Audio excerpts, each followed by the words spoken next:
Botetourt County, many people are upset over a proposed change to the tax rate. Even though the rate would be going down, some say it is not enough to offset rising property assessments. It led to a heated public meeting, and as WDBJ7's Amir Massenberg tells us, there have even been threats against county board members. People who live here in Botetourt are outraged. They say they don't feel heard by the Board of Supervisors, and they're looking to get on some sort of common ground.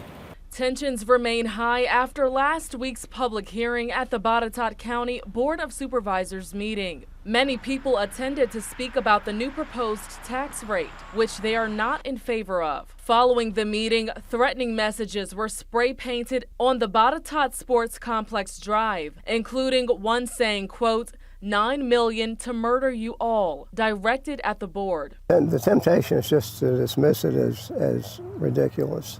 But you really can't. This all comes after property assessments came out higher than normal. Currently, the tax rate is 79 cents per $100. The board is looking to lower that to 73 cents, but some say they want it lowered even more, down to 60 cents. This would be to offset the difference on property assessments. They increased my assessment 30% over what the bank financed my house for. Steve Dean is a homeowner in Botetourt. He thinks the board is spending money on things that aren't bringing funds back into the county, making the taxes high in the first place. There's got to be some happy medium somewhere where you look out for the citizens, and yeah, we want the county to grow, but we want the county to grow fiscally responsible. Right now, we don't think that's happening. Stephen Clinton, the chairman on the Board of Supervisors, thinks otherwise. He said the board looked for other opportunities to keep taxes low while still maintaining the essential services. There's a lot of hidden things that